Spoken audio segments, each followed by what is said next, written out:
Dans cet exercice 23, vous devez déplacer Milo dans le niveau qui contient des chronomètres, des pics et un cœur. Le décompte des chronomètres doit être affiché à l'écran. Par ailleurs, Milo commence le niveau avec 3 points de vie et il n'est pas demandé de traiter un nombre maximal de PV. Ce que je vous demande pour cet exercice, c'est d'utiliser deux boucles pour. Une relative au décompte d'un chronomètre et l'autre qui va gérer le déplacement dans le niveau.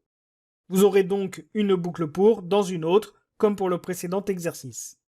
De plus, je vous montrerai comment améliorer l'écriture de l'algorithme en utilisant plusieurs fonctions. Cet exercice est relativement difficile, cependant essayez de prendre du temps pour réfléchir à la solution la plus optimale. Vous pouvez mettre sur pause et traiter le sujet. Pour écrire le pseudocode relatif à cet algorithme, je vais le détailler par étapes et on va commencer par les 5 premières. La première chose à écrire dans le pseudocode est bien entendu de déclarer la variable PV et de l'initialiser à 3. À l'étape 1, Milo doit avancer d'un cran et va rencontrer un chronomètre. J'ai inscrit l'instruction avancée dans le pseudocode et j'ai traité le chronomètre, comme on l'a fait dans les précédents exercices, en mettant une boucle pour, utilisant un compteur CPT qui va être décrémenté de 1 en 1 pour pouvoir afficher le nombre de secondes à la suite. Donc on affichera 3, puis 2, puis 1. On n'oublie pas également dans la boucle pour de faire attendre le personnage de 1 seconde. Donc on a bien utilisé un compteur CPT qui a été décrémenté de 1 en 1 avec ce pas négatif de 1 en partant de 3 jusqu'à 1. Le choix du chiffre 3 correspond à ce qui est demandé dans la case. Donc quand on aura le deuxième chronomètre, ça sera 2 et le dernier, ça sera 1. Cela sera extrêmement important lorsqu'on voudra utiliser une autre boucle pour, celle qui englobera l'ensemble du déplacement du personnage. Continuons pour le moment à détailler chacune des étapes une à une, et on améliorera tout ça ensuite. À l'étape 3, Milo doit tourner sur sa gauche, ça a été rajouté. À la 4, il avance d'un cran et rencontre un pic. J'ai donc rajouté un test en inscrivant que si Milo marchait sur un pic, alors son nombre de points de vie était diminué de 1. Ensuite, à l'étape 5, Milo s'est tourné sur sa droite pour faire face à la case suivante qui contient un cœur et un nouveau chronomètre. Je continue de dérouler l'algorithme et on reprend à l'étape 6 où Milo doit réavancer. Vous noterez d'ailleurs que j'ai inscrit les parties 0 à 5 avec un commentaire puisque je vais manquer de place pour décrire l'ensemble de l'algo. Donc vous notez qu'ici, à la place du commentaire, c'est en réalité le pseudocode qu'on a fait précédemment. Et je vous rappelle qu'un commentaire, du coup, lorsque vous en utilisez en programmation, et pas en algorithmique, en programmation, le programme n'interprète pas les lignes qui sont écrites en commentaire. C'est donc juste une indication à destination des programmeurs. On continue de dérouler, donc l'étape 6, on a avancé d'un cran, et on a rencontré un nouveau chronomètre. J'ai utilisé le compteur CPT, et ce coup-ci, je l'ai fait commencer à 2, puisque Milo doit attendre 2 secondes pour ce nouveau chronomètre. On affiche toujours le décompte, c'est-à-dire 2 puis 1, et on n'oublie pas de faire attendre le personnage de 1 seconde. Cette étape 7 est donc terminée, le personnage a attendu et affiché le décompte, on peut passer à l'étape 8, où Milo se tourne sur sa gauche.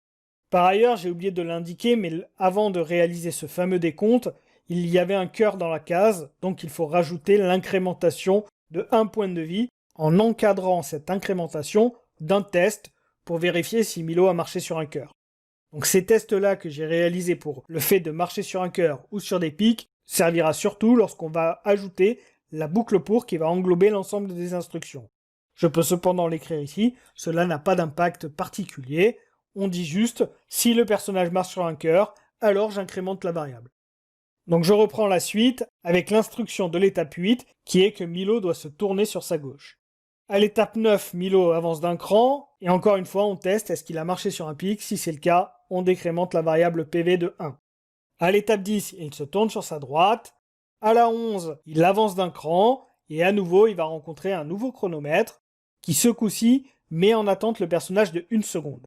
Je n'ai pas utilisé de boucle pour, mais vous auriez pu très bien réutiliser la même boucle pour que précédemment, sauf que la valeur de début aurait été 1.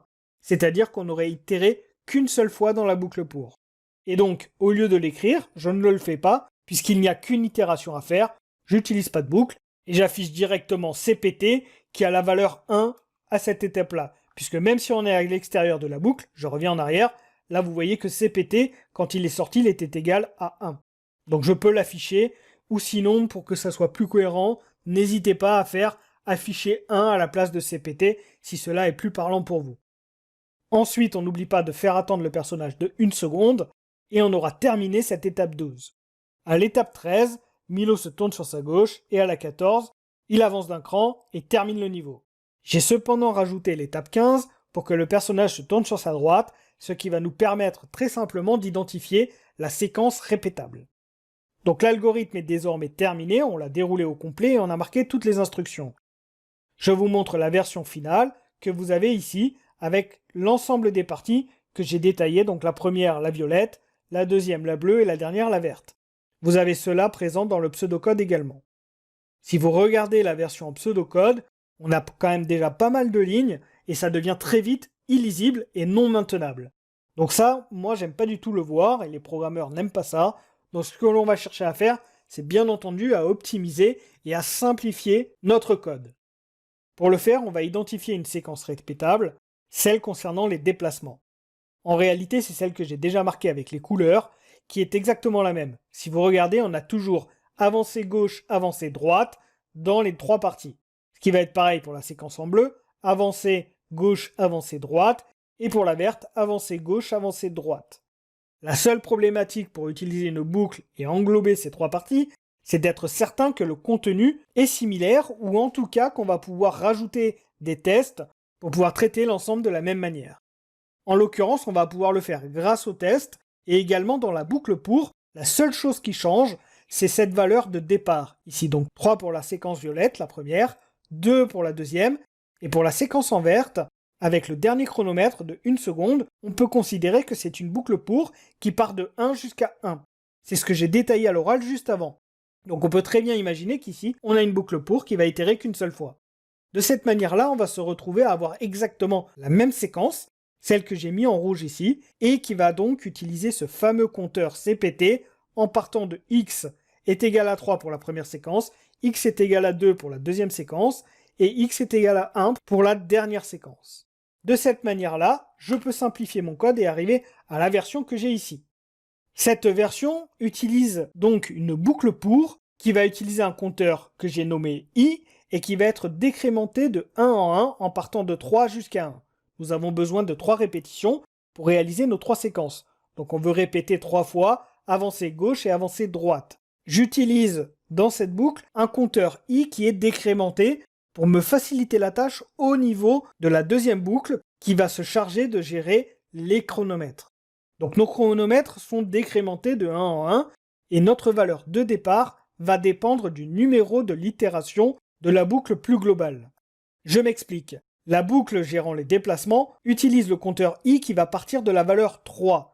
Donc lorsqu'on va rencontrer le premier chronomètre, si on regarde sur cette image, le premier chronomètre demande une attente de 3 secondes. C'est-à-dire que ma valeur de départ doit forcément être égale à 3 à ce niveau-là. Pour avoir cette valeur-là à 3, le plus simple c'est d'utiliser le compteur i qui a la valeur 3 au démarrage. Si on avait fait un compteur qui partait dans l'autre sens, donc de 1 jusqu'à 3, ça aurait été un petit peu plus complexe à réaliser parce qu'il aurait fallu faire un calcul. Ça aurait été tout à fait envisageable, mais le faire de la manière que je l'ai écrit ici, avec un compteur qui part de la valeur 3, c'est beaucoup plus pratique. Donc si on regarde notre première itération de déplacement, notre compteur i est égal à 3, et je peux l'utiliser pour mon premier chronomètre. On déroule l'ensemble qu'on a vu, qui reprend ce que l'on a fait dans les différentes séquences, avec les différents tests 6 marches sur cœur ou 6 marches sur pic. Donc premier tour de boucle, première séquence de déplacement pour Milo correspondant à la partie violette, nous avons i qui est égal à 3. Deuxième séquence pour la partie en bleu, i sera égal à 2. Donc on aura fait un premier tour dans la boucle, i sera décrémenté de 1, donc sera égal à 2. Et si vous regardez, le deuxième chronomètre demande une attente de 2 secondes. Ça fonctionne donc très bien avec ce que l'on a écrit, puisque notre compteur va partir de la valeur 2 jusqu'à 1 et sera décrémenté de 1 en 1. Donc ça va très bien fonctionner là aussi pour cette séquence en bleu. Troisième tour de boucle, la séquence en verte, i sera égal à 1, donc on terminera la dernière séquence de déplacement, et notre compteur pour le chronomètre, qui est attendu à 1, va fonctionner sans problème puisqu'on aura un compteur qui ira de 1 jusqu'à 1, et donc réalisera seulement une fois les actions. Voici donc la version finale que vous pouviez écrire en utilisant des boucles pour. Maintenant, on peut essayer d'améliorer encore le pseudocode de cet exercice en utilisant des fonctions. Je peux par exemple décider de prendre tout le contenu de ma boucle pour, qui est ici, et le mettre dans une fonction que j'appelle déplacement. Ce qui permet comme ça, si vous regardez le pseudocode relatif à l'algorithme principal, exercice 23, il est beaucoup plus simple puisqu'on a simplement une boucle pour, et ensuite on appelle une fonction qui va gérer les déplacements. Donc cette fonction qui gère les déplacements reprend ce que l'on a fait exactement dans les différentes séquences. C'est-à-dire qu'on va avoir les tests sur les pics et sur les cœurs et les chronomètres. La valeur de départ du chronomètre est ici le paramètre timer. Ce paramètre timer doit être envoyé en argument lors de l'appel de la fonction déplacement. Ce paramètre est ici i, c'est la valeur du compteur. Ma fonction déplacement va retourner également le nombre de points de vie qui aura été modifié lors de la séquence de déplacement. J'envoie donc cette valeur PV, donc les PV initiaux du personnage avant la réalisation des actions de déplacement de notre fonction. À l'intérieur, je les récupère dans une variable locale qui s'appelle localPV et je fais les différentes modifications des points de vie. Je retourne le résultat à mon algorithme appelant et je l'assigne dans la variable PV. Donc cette fonction permet simplement de gérer tous les déplacements et de retourner le nombre de points de vie qui a été modifié à l'intérieur. Donc cette version-là me semble déjà bien plus simple. On a divisé la complexité en créant une fonction qui gère les déplacements et l'autre qui gère le programme principal, c'est-à-dire les différentes séquences. Enfin, on peut aller encore plus loin et imaginer utiliser deux autres fonctions. C'est ce que j'ai fait avec cette version finale, où on retrouve ce que je viens de vous détailler dans l'algorithme principal exercice 23, qui appelle la fonction déplacement. Et cette fonction déplacement, j'ai dit qu'elle utilisait deux autres fonctions. La fonction attendre et décompte, celle-ci on l'a déjà détaillée dans des précédents exercices, et va simplement gérer les chronomètres. Donc on regarde cette fonction, elle récupère le nombre de secondes à attendre, elle utilise une boucle pour, affiche le compteur pour avoir le décompte d'afficher à l'écran, et elle fait attendre le personnage une seconde, et cette boucle est répétée X fois, donc en fonction du nombre de secondes qui est envoyé dans ma fonction. Si on regarde l'appel de cette fonction attendre et décompte, elle est appelée ici, donc à la place de ce qu'il y avait écrit juste avant, et donc l'argument qui est envoyé à la fonction attendre et décompte correspond au paramètre timer. Si on remonte d'un cran, correspond à la valeur du compteur i. Enfin, j'ai utilisé encore une fois une autre fonction, GérerPV, qu'on avait déjà créée, je crois, dans des précédents exercices, et qui permet de gérer les points de vie du personnage. Donc tout simplement, je teste, si on marche sur un cœur, alors j'augmente les points de vie de 1, si on marche sur un pic, on diminue les PV de 1. Et je retourne bien entendu le nombre de points de vie concernés, qui sont affichés dans localPV et qui sont retournés à mon algorithme appelant principal. Donc ça, c'est la version que je considère la plus optimisée possible, en utilisant une boucle pour qui va gérer les déplacements, et ces déplacements utilisent deux fonctions différentes qui sont très spécifiques. L'une pour gérer les chronomètres, l'autre pour gérer les variations de points de vie, la fonction déplacement qui gère donc tous les déplacements, et l'algorithme principal qui permet de gérer l'ensemble. Cette version-là, c'est ce qu'il faut arriver à créer avec pas mal de pratique. Si vous n'avez pas réussi à la réaliser de suite, c'est tout à fait normal. C'est une version que je considère très complexe, et même à détailler, comme vous avez pu voir, c'est assez compliqué. Donc avec du temps, vous arriverez à faire cette version-là, et n'hésitez pas à bien re-regarder tout cet exercice et le cheminement pour arriver à ce résultat. On passe à la suite dans la prochaine vidéo.